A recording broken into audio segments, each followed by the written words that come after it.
Pedagogy में हर बार विज्ञान की प्रकृति से संबंधित क्वेश्चन जरूर पूछते हैं। तो चलिए समझते हैं आखिर नेचर ऑफ साइंस होता क्या है। तो नेचर ऑफ साइंस हमें 3 चीज़ें बताता है। सबसे पहले हम बताता कि आखिर जो विज्ञान है वो विज्ञान है क्या, विज्ञान काम कैसे करता है, और सबसे ज़रूरी बात विज्ञान की सीमाएं क्या और कहाँ तक हैं। ठीक है, अब इसके लिए हमें नेचर ऑफ साइंस के कुछ मुख्य बिंदु हैं जो हमें याद रखना आवश्यक होता है। सबसे पहले याद रखो, जो विज्ञान है वो तथ्य और प्रक्रिया दोनों पर आधारित है। मतलब आपके पास फैक्ट भी होंगे और साथ में मेथड भी होंगे। जैसे हमें पता है जो पानी है उसका सूत्र क्या होता है, H2 होता है ना, ये हमारे पास फैक्ट है। ठीक है, और मेथड हमारे पास कई हैं जहाँ से हम पानी को बना सकते हैं।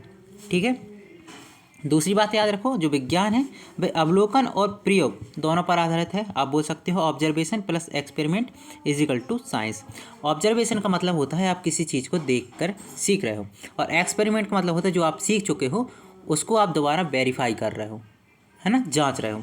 तो क्या बोलोगे, आप कैसे याद रख सकते हो इसको? तो आप याद रखो, सबसे पहले हम देखते हैं, जब सीख जाते हैं तो उसको जांचते हैं और फिर जाके हम उसको मानते हैं कि हाँ भाई ये बात सही है।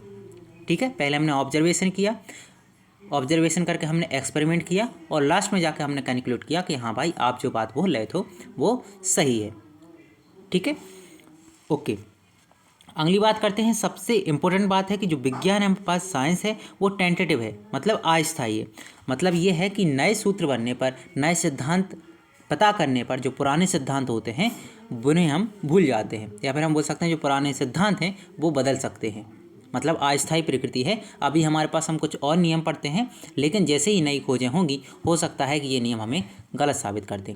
जैसे आपने पेरियोडिक टेबल पढ़ा होगा, पेरियोडिक टेबल नहीं पढ़ा होगा, आपने मॉडल के बारे में पढ़ा होगा कि हमारे पास में जो तत्व होते हैं उनके अलग अलग मॉडल दिए कि आखिर तत्व की व्यवस्था कैसे होती है किसी भी एलिमेंट में। ठीक है, जैसे आपने थॉमसन का मॉडल पढ़ा है, रदरफोर्ड का मॉडल पढ़ा है, नील्स बोर का मॉडल पढ़ा है ना। तो हमने देखा है कि क्या है, पहले थॉमसन ने कुछ अलग बताया था, है ना, फिर जैसे ही रदरफोर्ड ने कुछ और बताया तो जो थॉमसन ने मॉडल बताया था उसको हमने गलत सिद्ध कर दिया। जैसे बोर ने कुछ बताया तो जो रदरफोर्ड ने मॉडल बनाया था उसको हमने फिर गलत सिद्ध कर दिया। तो मतलब क्या है, इसकी प्रकृति क्या है, नई खोजों पर आधारित है, और जैसे ही हम नई खोज करते हैं जो पुराने सिद्धांत होते हैं, नियम होते हैं, वो क्या है, बदल जाते हैं। ठीक है, जैसे डाल्टन मॉडल है हमारे पास में, रदरफोर्ड मॉडल आया, फिर उसके बाद में हमारे पास बोर मॉडल आया। ठीक है, हालांकि डाल्टन मॉडल के बाद हमारे पास में कौन आया था, थॉमसन आया था, थॉमसन के बाद रदरफोर्ड आया था, और रदरफोर्ड के बाद बोर आए थे। ठीक है, एग्जाम्पल लाइन जैसे हम बोल सकते हैं साइंटिफिक नॉलेज इज टेंटेटिव। मतलब विज्ञान में जितना भी हमारे पास नॉलेज है, ज्ञान है, वो अस्थायी है, समय आने पर ये बदल भी सकता है। ठीक है, दूसरी बात याद रखो, जो विज्ञान है वो वस्तुनिष्ठ है, ऑब्जेक्टिव है। अब आप बोलोगे सर ये ऑब्जेक्टिव वस्तुनिष्ठ का मतलब क्या होता है? देखो, वस्तुनिष्ठ का मतलब होता है कोई भी चीज़ है वो हमेशा प्रमाण के साथ हो। जैसे मैंने आपको बता दिया पानी का सूत्र क्या होता है, H2 होता है ना। अब आप इसको प्रूव करने के लिए जाओगे तो आप झील का पानी लाओगे तो टेस्ट करोगे, उसका सूत्र भी क्या होगा, H2 होगा। आप कहीं से मान के चलो आप कुएं से पानी लाए, उसका सूत्र भी क्या होगा, H2 होगा। मतलब क्या है, हम चाहे कितने भी एक्सपेरिमेंट करें लेकिन हमारे पास जो रिजल्ट आएगा वो हमेशा सेम रहेगा। इसका मतलब होता है ऑब्जेक्टिव या फिर वस्तुनिष्ठ, जो कभी बदले ना। ठीक है, फैक्ट बेस्ड होता है। और जैसे अंधविश्वास है ना, अंधविश्वास नहीं है ये, हमेशा क्या है, प्रमाण पर आधारित होता है ना। हमेशा आप जितनी बार भी प्रयोग करोगे हमेशा एक ही रिजल्ट आएगा। ठीक है, दूसरी इंपॉर्टेंट बात याद है कि जो विज्ञान है वो रचनात्मक मतलब क्रिएटिव होता है, हमेशा नई नई चीज़ों को विकास करने में मदद करता है। हाइपोथेसिस मतलब होता है परिकल्पना करना, नई चीज़ों को सोचना, मॉडल बनाता है और थ्योरी बनाने का काम करता है। ठीक है, जो साइंटिस्ट होते हैं वो इमेजिनेशन का प्रयोग, इमेजिनेशन करते हैं, पहले परिकल्पना करते हैं और फिर उसे प्रयोग करके देखते हैं। प्रयोग सही निकलता है ठीक है, नहीं तो दोबारा वही उनकी प्रक्रिया चलती रहती है। विज्ञान सामाजिक और सांस्कृतिक रूप से प्रभावित होता है, ये बात जरूर याद रखना।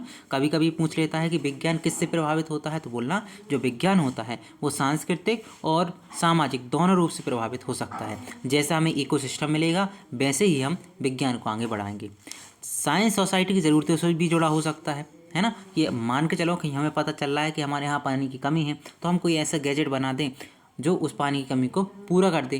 क्या है, साइंस मतलब ज़रूरत, जहाँ पे ज़रूरत होगी वहाँ पे साइंस का विकास अपने आप हो जाएगा। ठीक ठीक है। जैसे ग्रीन एवोल्यूशन का नाम सुना होगा आपने, रेवोल्यूशन का नाम सुना होगा, वैक्सीन का नाम सुना होगा। ये सभी कब आए हैं? जब हमें ज़रूरत बहुत ज़्यादा पड़ी है, ठीक है। तो साइंस ने विकास किया और जो ज़रूरतें हमारी थी उसके अनुसार अपने प्रयोग करके परिणाम दिया, ठीक है। अगला है हमारे पास जो विज्ञान है, कारण परिणाम पर आधारित होता है। मतलब हमारे पास अगर कारण होगा तो वहाँ उसका इफेक्ट भी होगा। जैसे हम हीटिंग की बात करते हैं तो उसका इफेक्ट होता है, क्या होता है, हीटिंग से हमें एक इफेक्ट होता है एक्सपेंशन। मतलब अगर हम किसी मेटल को हीट करते हैं तो उसमें विस्तार देखने को हमें मिलता है, ठीक है। अगली बात करते हैं विज्ञान सार्वभौमिक है, यूनिवर्सल है। मतलब विज्ञान के अगर हमने कोई नियम भारत में पढ़े हैं तो वो नियम अमेरिका में भी लागू होंगे, वो नियम चीन में भी लागू होंगे, वो नियम पाकिस्तान में भी लागू होंगे। मतलब क्या है, विज्ञान यूनिवर्सल है। अगर एक जगह नियम लागू हो रहा है मतलब वो हर जगह नियम लागू हो सकता है, ठीक है। जैसे ग्रेविटी का आप नियम देखो, आप कहीं पर भी चले जाओ धरती पर, हर जगह ग्रेविटी लागू होगी, ठीक है। विज्ञान जो है नैतिक और जिम्मेदार होना चाहिए, है ना। नैतिक और जिम्मेदार का मतलब होता है मतलब नैतिकता होनी चाहिए, ऐसा नहीं कि नष्ट करने पर तुली है ना। तो ह्यूमन वेलफेयर फर्स्ट होता है इसमें पहले। जैसे न्यूक्लियर एनर्जी है, अब न्यूक्लियर एनर्जी के बारे में हम जानते हैं। इसका उपयोग हम दो प्रकार से करते हैं।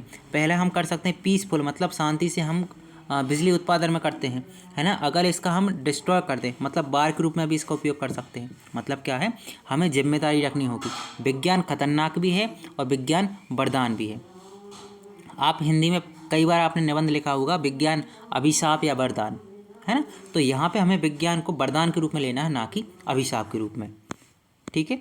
तो याद रखना, सबसे पहले हम क्या करते हैं, विज्ञान की प्रकृति को याद करेंगे। सबसे पहले फैक्ट होते हैं, ऑब्जर्वेशन की बात करते हैं, प्रोसेस की बात करते हैं, टेंटेटिव की बात करते हैं, ऑब्जेक्टिव की बात करते हैं, creative, social, chaos effect, ethical और यूनिवर्सल। इतने शब्द अगर कहीं पे भी आपको दिख जाए क्वेश्चन में तो हमेशा बिना आँख खोले आप आंसर लगा सकते हो, ठीक है। जैसे हम कुछ क्वेश्चन लेते हैं अभी, बस याद रखना कौन कौन सी इसका हमारे पास नेचर नहीं है।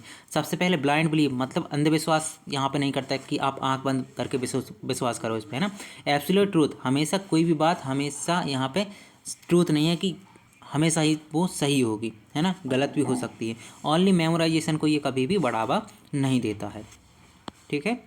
ओके, अब जैसे हम कुछ क्वेश्चन देखते हैं। जैसे विज्ञान को सबसे सही रूप कैसे परिभाषित किया जा सकता है, केवल तथ्यों पर। देखो जहाँ भी केवल देख लो उसको हटा दो, है ना। केवल प्रयोगशाला कार्य करके हटा दो, केवल सिद्धांत हटा दो, तथ्यों तथा प्रक्रियाओं का संयोजन, बिल्कुल सही बात है। एक बात और याद रखना, जहाँ भी आप ओनली या फिर केवल देख लो वो हमेशा नेगेटिव होता है वर्ड, है ना। नेगेटिव टैग वर्ड है और वो हमेशा ही कट जाएगा, ठीक है। तो तीसरा आंसर इसका सही है। अगला देखो, वैज्ञानिक ज्ञान अस्थायी होता है का अर्थ होता है विज्ञान गलत हो सकता है, विज्ञान बदल सकता है, विज्ञान अधूरा होता है, विज्ञान अवैज्ञानिक है। तो अस्थायी होने का मतलब क्या है कि नई खोज होने पर पुरानी खोज बदल सकती है, ठीक है। तो इसका बी आंसर सही है। निम्न में से कौन सा नेचर ऑफ साइंस का गुण नहीं है, वस्तुनिष्ठता इसका गुण है, अंधविश्वास इसका गुण नहीं है, प्रमाण आधारित होता है, तर्कसंगत होता है। तो अंधविश्वास इसका गुण नहीं है। वैज्ञानिक निष्कर्ष मुख्य रूप से किस पर आधारित होते हैं, विश्वास, परंपरा, अवलोकन, प्रयोग, कल्पना। वैज्ञानिक निष्कर्ष कब आधारित होते हैं, जब हम अवलोकन करते हैं और प्रयोग करते हैं, ऑब्जर्वेशन एंड एक्सपेरिमेंट, ओके। विज्ञान में ऑब्जेक्टिविटी मतलब जो वस्तुनिष्ठता है उसका अर्थ क्या होता है, भावना पर आधारित, पक्षपातपूर्ण होता है, तथ्य और प्रमाण पर आधारित। क्या होंगे, तथ्य और प्रमाण पर आधारित होंगे, हमेशा वो सही माने जाएंगे, ठीक है। वैज्ञानिक मॉडल समय के साथ क्यों बदलते हैं, वैज्ञानिक भ्रमित होते हैं, नई खोज प्रमाण मिलते हैं, है ना। क्यों बदलते हैं, क्योंकि नई खोज मिलती है हमारे पास में। विज्ञान को रचनात्मकता क्यों कहा जाता है, मतलब रचनात्मक क्रिएटिव क्यों कहा जाता है, क्योंकि यह कला है, क्योंकि इसमें कल्पना और नवाचार है, यह कठिन होता है, यह केवल है तो यहाँ कठिन की बात नहीं होती, कला नहीं है, ये क्या है, कल्पना और नवाचार पर आधारित है। निम्नलिखित में से कौन सा कथन नेचर ऑफ साइंस को दर्शाता है, अंतिम सत्य है, नहीं अंतिम सत्य नहीं, बदल भी सकता है बाद में। विज्ञान बदलता नहीं, ये बात भी गलत क्योंकि बदल सकता है। विज्ञान समाज से प्रभावित होता है, ये बात सही है। कारण परिणाम संबंध किसका मुख्य आधार, इतिहास, भूगोल, विज्ञान, साहित्य। अभी हमने पढ़ा था कारण और परिणाम कहाँ पे होते हैं हमारे पास में, विज्ञान से संबंधित हैं।